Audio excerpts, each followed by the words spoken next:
Leemos la palabra de Dios en el nombre del Padre, del Hijo y del Espíritu Santo. Pero Dios, que es rico en misericordia, por su gran amor con que nos amó, verso 5, aun estando nosotros muertos en pecado, nos dio vida juntamente con Cristo. Por gracia sois salvos, y juntamente con Él nos resucitó y asimismo nos hizo sentar en los lugares celestiales con Cristo Jesús, para mostrar en los siglos venideros las abundantes riquezas de su gracia en su bondad para con nosotros en Cristo Jesús. Verso 8, porque por gracia sois salvos por medio de la fe, y esto no es de vosotros, pues es don de Dios, no por obras, para que nadie se gloríe. Señor, te damos gracias por tu palabra. Señor, te damos gracias por este hermoso día que nos has dado. Te damos gracias, Señor, por la bendición de tener a nuestros familiares con salud, de estar un día más, Señor, en tu casa. Te pedimos que en este momento nuestro corazón, nuestro espíritu esté receptivo para escuchar tu palabra, Señor, y que podamos, cada uno de acuerdo a su caminar espiritual, a su crecimiento, que tú le des el entendimiento que se necesita, lo que es necesario, para que podamos no solo ser oidores, sino también hacedores y poner en práctica esta palabra. Te damos gracias, Señor, en tu nombre oramos. Amén y amén. En los siguientes versículos que estamos leyendo, encontramos palabras claves como la gracia, ¿verdad? Podemos ver que habla acerca de gracia, misericordia, amor, perdón, fe. Y estas son palabras que, aunque tienen un concepto con un significado diferente, pero son relacionadas. La fe, la misericordia, la gracia, el perdón. Y la misericordia y la gracia son atributos de Dios. Cada uno de los que estamos aquí hemos experimentado la misericordia y la gracia de Dios. La palabra griega que se usa para misericordia a menudo es eleos. Y la palabra eleos significa lástima y compasión. Lástima y compasión significa la palabra eleos. Y para la palabra gracia, lo que se ocupa generalmente es la palabra charis, que es favor. Entonces, misericordia está relacionado con la compasión y la gracia con el favor. Podemos verlo de esta forma. Usted, yo no tengo, ¿alguien tiene alguna moneda? Bueno, si usted tiene una moneda ahí, puede ver que tiene dos caras, ¿verdad? Pero las dos caras representan el mismo valor de la moneda. En este caso, esa moneda que hoy le quiero hablar es la moneda del amor de Dios. Y en la moneda del amor de Dios está la misericordia y está la gracia. Y en esta tarde rápidamente vamos a entender un poquito acerca de la misericordia y la gracia. ¿Sabe por qué es necesario? Porque muchos no hemos entendido y no le damos el valor. Es como que usted no sepa leer ni escribir. Imagínese si mi hermano Guillermo no supiera leer ni escribir y yo le hago un cheque por $20,000 y le entrego ese papel. Pero como él no sabe leer ni escribir, no sabe lo que ahí dice. Y puede andar ese papel y no sé para qué me lo dieron y lo puede tirar. ¿Sí o no?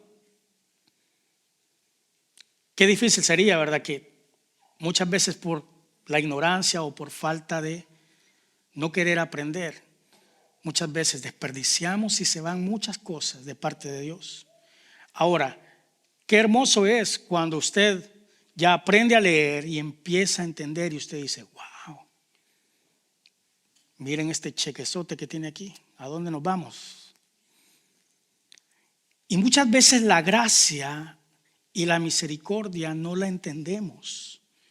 Y por eso muchas veces desperdiciamos muchas bendiciones y muchas veces también cometemos ciertos errores. Fíjese, en otras palabras, la misericordia es un amor compasivo hacia los débiles y la gracia es un amor generoso para los indignos. Es decir, que todos necesitamos de la misericordia y la gracia, porque ellas son las que nos llevan al perdón.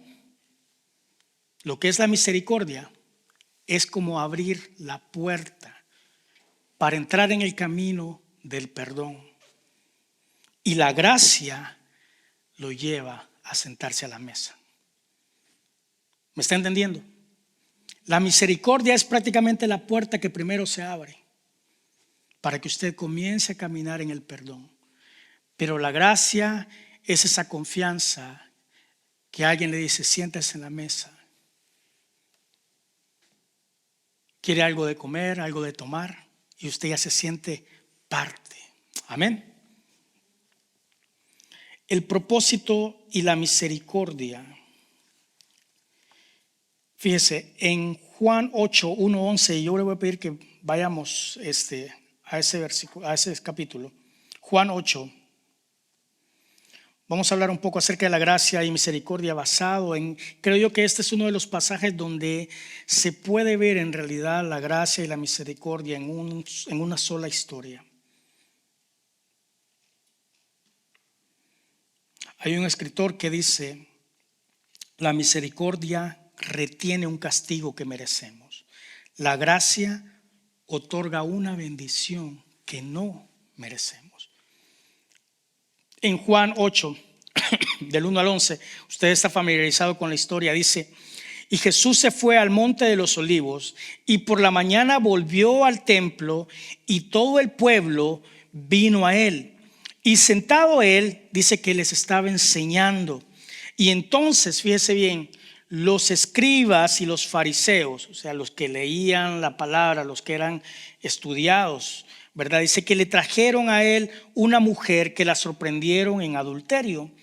Y dice que la pusieron en medio y le dijeron, maestro, esta mujer ha sido sorprendida en el acto mismo de adulterio. En la ley nos mandó Moisés a apedrear a tales mujeres. Tú, pues, ¿qué dices? Dice el verso 6, mas esto decían tentándole para poder acusarle. Pero Jesús, dice, inclinado hacia el suelo, escribía en tierra con el dedo.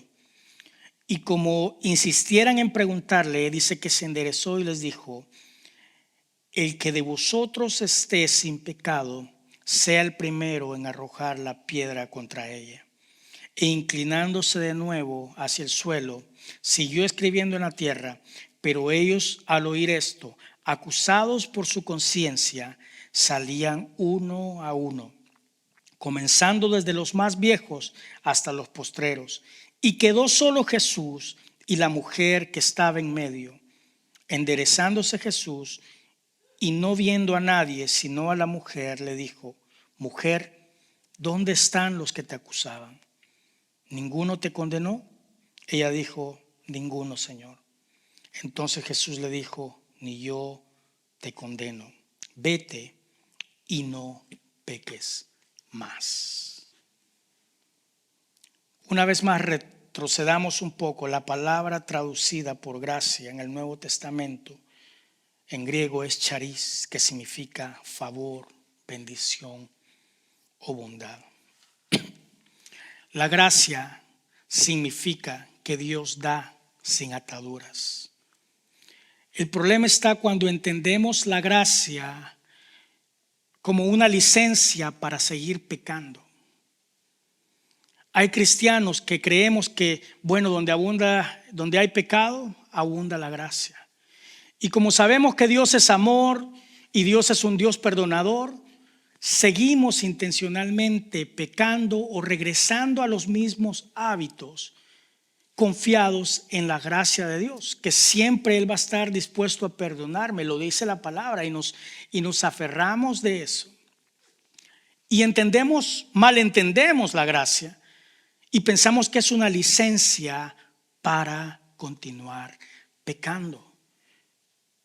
La gracia nos otorga una bendición, fíjese bien, que no merecemos. Podemos estar muchas veces dentro de la iglesia, pero muchas veces con nuestra actitud no podemos estar tal vez dentro de la gracia. Fíjese, todos nosotros en el momento en que reconocimos a Dios como nuestro Salvador, la misericordia, el perdón y la gracia vino y nos dio la salvación. Ahora, la gracia no es una licencia para pecar, sino una licencia, ¿sabe para qué? Para servir con libertad. Por eso es la gracia. Yo soy indigno de estar parado acá. Yo soy indigno de estar hablando la palabra de Dios, pero es por su gracia. Yo soy indigno de estar tocando. Yo no tengo los méritos necesarios para estar tocando, pero es la gracia de Dios. Por su gracia tengo la libertad. Yo no puedo estar parado allá recibiendo a la gente con una sonrisa. No podemos, porque somos indignos. Somos indignos incluso de que poder levantar nuestro cántico. Dice su palabra que tiene ángeles que cantan bonito. ¿Y nuestra voz qué? Pero es por su gracia. Entonces la gracia no es una licencia para pecar, sino una licencia para servir con libertad. Muchos de ustedes cuando están sirviendo al principio, cuando venía ese papel y de repente dice, hoy usted va a contar la ofrenda, hoy usted va a estar recibiendo a las personas, hoy usted va a estar dirigiendo el servicio. Muchos de ustedes no han sentido vergüenza y han dicho, no, pero que lo haga otro, yo no puedo. Pero no es por lo que nosotros somos, sino es por la gracia de Dios que nos da la oportunidad de hacerlo. Amén. Entonces la gracia no es una licencia para pecar, sino la libertad para servir. Fíjese, la mujer sorprendida, sabemos que era una mujer religiosa, ¿sí o no? Era una mujer judía y tenía una religión, habían ceremonias, habían ritos que se tenían que cumplir. Ahora entendemos que obviamente pues si fue por un adulterio es porque era una mujer casada, ¿verdad? Y quizá no era feliz en su matrimonio. La pregunta es, ¿qué la llevó a ella a tener una aventura fuera de su matrimonio? En una cultura, hermano, yo no sé, pero si yo sé que hago algo y me van a ir a apedrear, si me cachan, como dicen por ahí, había que andar con cuidado. Porque usted cree que las apedradas de antes eran nada más así, 3 piedritas y sale corriendo uno. No. Era en contra de la pared. Y era ver la piedra más grande. El hecho, la idea no era que usted recibiera un castigo y se levantara y se lo llevaran al hospital. El objetivo era matarlo. Cuando alguien era encontrado en pecado, cuando iba a ser apedreado, así como a Pablo, eran a modo de matar. Y esas piedras servían como tumba para los cuerpos muchas veces que quedaban. ¿Sabe por qué? Pastor Larry dio un estudio una vez acerca de eso. Y dice que cuando la persona quedaba moribunda, inconsciente, todavía el que lo había encontrado en el pecado o la persona que lo había acusado tenía el derecho de levantar una piedra grande. Y si estaba todavía moribundo o vivo, muchas veces se podía levantar una piedra grande en el pecho a modo de que fuera fulminante. Así que, sabiendo esto, esa mujer, ¿qué la llevó en realidad en una cultura tan cerrada, en el sentido de que los castigos extremos, qué lo llevó a esta mujer? Su esposo tal vez no era amado, ya que en la cultura judía existía algo que se llama el dote. Dicen unos comentaristas que tal vez este matrimonio había sido arreglado, que se acostumbraba, ¿verdad? El hombre pagaba el dote, es decir, una garantía, ¿verdad? Decir cuántas cabras, cuántos camellos, qué es lo que tenía para ofrecer, ¿verdad? Gracias a Dios que hoy en día ya no se hace eso, porque si no yo no hubiera calificado con mi esposa, ¿verdad? Si me hubieran pedido la lista de qué es lo que hay, qué es lo que falta, qué es lo que no hay. Entonces el dote se conoce más que todo teubok, que es un contrato prácticamente matrimonial, ¿verdad?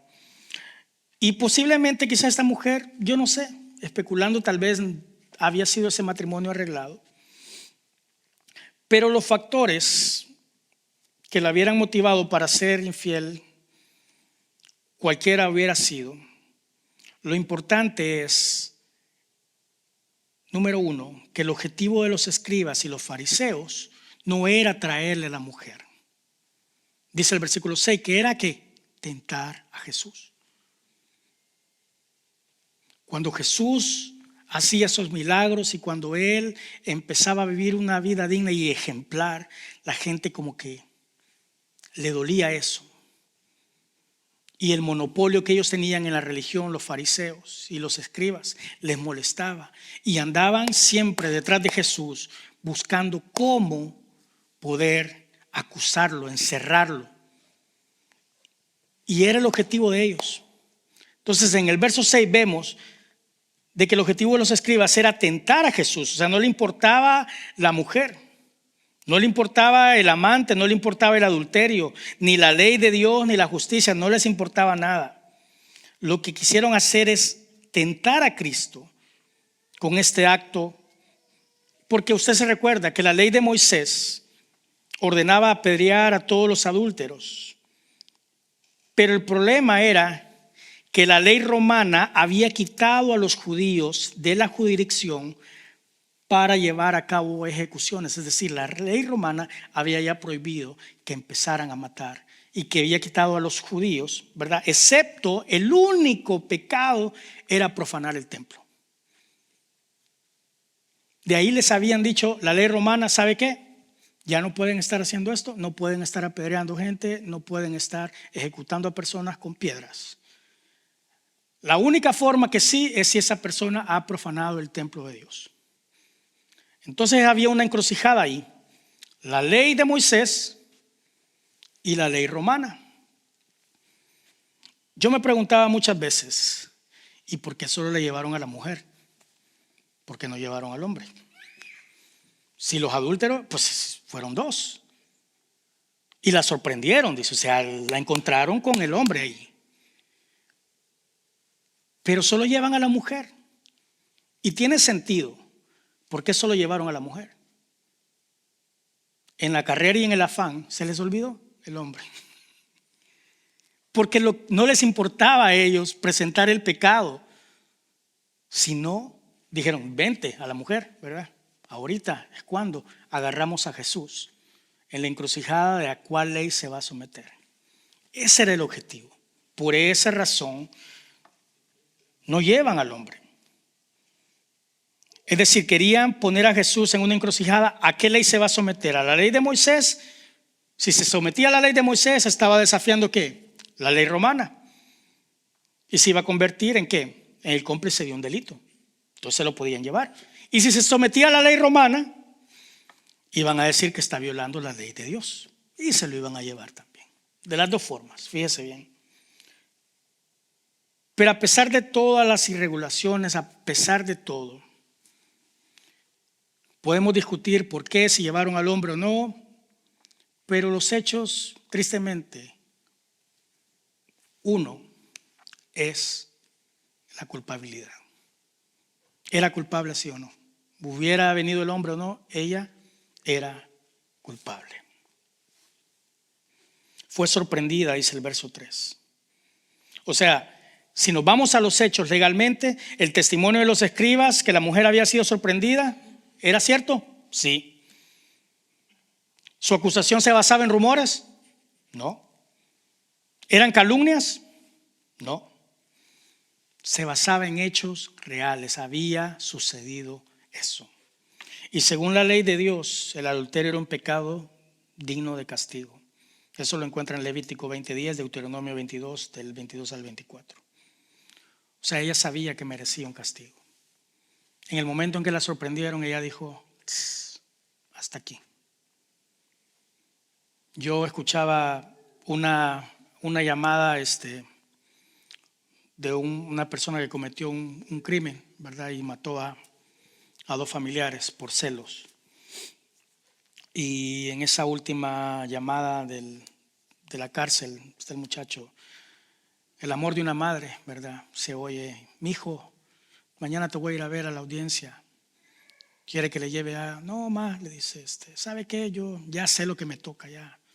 No te sorprendas si dicen se ahorcó, lo encontraron muerto o me encuentran acuchillado acá.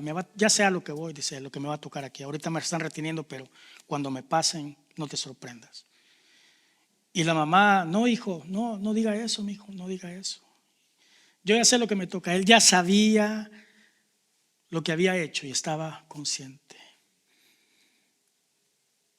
Pero de repente escucho y la mamá me conmueve el corazón, ¿verdad? Como le dice en la llamada, él le dice, yo no quiero que me venga a ver así, mamá. No quiero que venga. Ya usted siga su vida y olvídese de mí. Y la mamá le dice, yo ahí voy a estar, mi hijo. Le dice, usted siempre va a ser mi hijo. Le dice, yo nunca lo voy a rechazar a usted. Usted es mi hijo y siempre va a ser mi hijo. Y yo siempre lo voy a amar. Y empieza la mamá a hablar con esas palabras. A modo de que el hijo pues se escucha quebrantado y le dice, gracias mamá, te amo. Y me doy cuenta que él, a pesar de su condición, recibe todavía el amor incondicional de su mamá. Ella sabía que iba a tener un castigo de parte de Dios por la ley, pero lo más difícil era el castigo de los hombres, porque el castigo de los hombres no tenía misericordia. Era un castigo que no iba a escapar. Era un castigo cruel, lento y doloroso. Fíjese bien, el castigo de Dios, pero también el castigo que iba a enfrentar de los hombres. Y yo no sé usted, pero nuestra historia no es muy diferente. Tal vez no ha sido adúltero, pero nuestra historia es muy parecida. Hemos fallado en otras áreas en nuestra vida. Nuestra historia tal vez no se aparta mucho. Pero el otro punto que yo veo en esta historia es que, a pesar de la culpabilidad, también puedo ver el perdón de Dios en esa situación. Y justo cuando los hombres estaban a punto de juzgarla, fíjense, ninguno fue encontrado justo para dar la ejecución. Hebreos 4:15 dice, porque no tenemos un sumo sacerdote que no pueda compadecerse de nuestras debilidades, sino uno que fue tentado en todo según nuestra semejanza. Todos hemos sido tentados en un área de nuestra vida. Todos hemos sido tentados. Muchos han cedido a la tentación. Y luego usted sabe que viene una culpabilidad fuerte. Muchos ceden. Otros no han pecado porque no les ha llegado la oportunidad. Dios en su misericordia los retiene. Porque sabe que en el momento en que viene una oportunidad, comienzan y se dedican a practicar el pecado.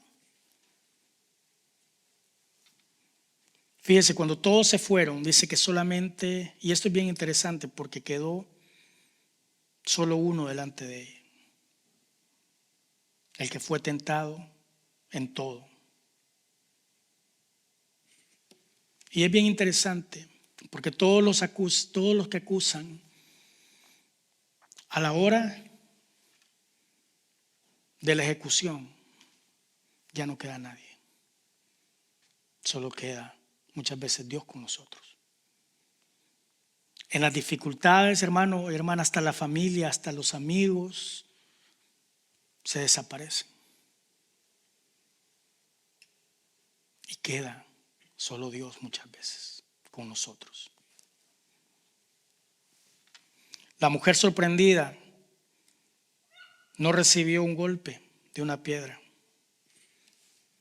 sino cuando ella, supongo que estaba en su mente, ya no voy a volver a ver a mi familia, a mis hermanos, no sé si tenía hermanos, sus padres, no sé. Pero en el momento supongo que ella está pidiendo clemencia, pidiendo perdón y ya sabía lo que iba a pasar. No podía escaparse de eso. En ese momento escucha las palabras. Y en vez de un golpe fuerte de una roca, comienza a escuchar unas palabras de misericordia y el perdón, con una pregunta donde le dice: ¿dónde están los que te acusaban? ¿Dónde están? ¿Ninguno te condenó? No, Señor, ninguno. Y él le dice: ni yo te condeno, vete y no peques más. Me gusta cómo Jesús responde con una pregunta, porque si él respondía, decía no a la ley de Moisés, no a la ley de... No. Dicen que él se agachó y comenzó a escribir. De todos los comentarios que he leído acerca de este tema, algunos comentarios dicen de que él escribía algunos pecados que él sabía que estaban cometiendo los que estaban acusando. Y dice que cuando ellos vieron esas palabras reflejadas y esos pecados, fueron confrontados con su conciencia.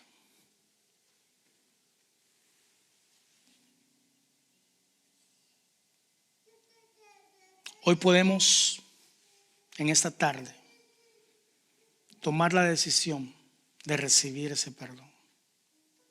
Es por gracia. Muchas veces, es que yo no quiero servir, es que yo no quiero ir a la iglesia. Yo no siento, o sí siento, o a veces. ¿Sabe? Es un privilegio para mí pastorear a cada uno de ustedes, porque en lo poco a veces que conozco de sus dificultades, hay familias, personas que han perdido sus trabajos y aún así han seguido caminando frente. ¿Cómo le hacen con el gas? ¿Cómo le hacen? Sí sé que Dios provee, pero esa determinación es un tesoro grande, ver lo que me inspira a mí la fe. Muchas veces el no tener un vehículo, o tener un vehículo pero no tener para manejarlo, ¿verdad? O chofer. Y tener problemas en los pies, y a la larga edad, siempre le he dicho a mi hermano Memo, pero verlo bajarse del bus o a veces venir caminando, a veces que tuvo que salir a las 12 para estar aquí, o antes, ¿verdad? A las 10 muchas veces. Y muchas veces hay unos que estamos en la casa y voy a la iglesia o no voy a la iglesia. Cuando mi hermano anhelara cambiar la fuerza de sus piernas, de su vehículo y tener sus recursos y decir, ¿sabes qué? Si quieres cambiemos, quédate tú dormido viendo tele y yo me voy para la iglesia. Pero esa fe me inspira. Imagínese que su hijo cumpla su primer añito. Fíjese bien. Y cae el domingo. Y usted puede decir, fíjese que es el cumpleaños de mi hijo. Yo no voy a llegar a trabajar a la iglesia. No voy a poder servir. Y que mi hermana Azucena, y lo digo públicamente porque hay que reconocerlo, diga, aunque me preparen una fiesta, yo tengo que servir en la casa de Dios. Y el domingo pasado fue el cumpleaños de, sí, ¿verdad? El antepasado fue el cumpleaños de ese campeón.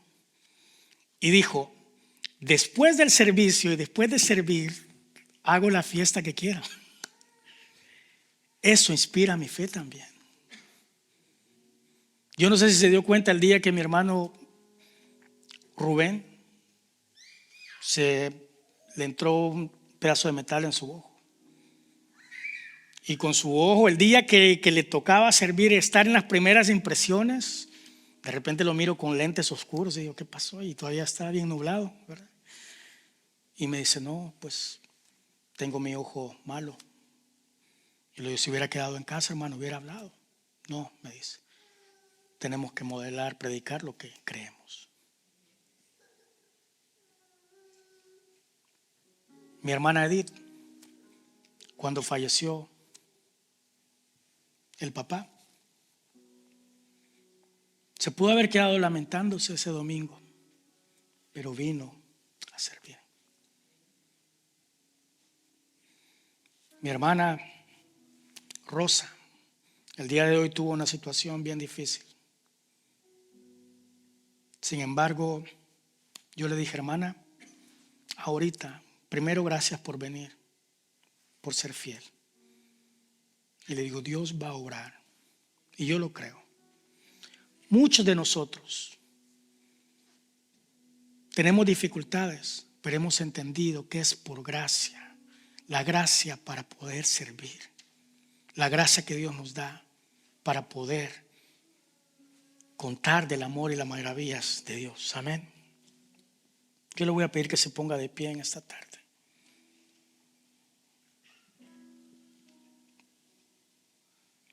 Para esto vino Cristo.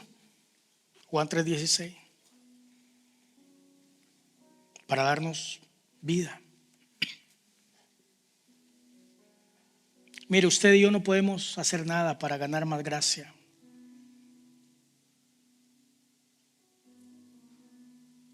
Pero todos podemos recibir el perdón en esta tarde. Y usted va a decir, yo no he sido adúltero, pastor. Pero tal vez hay algo.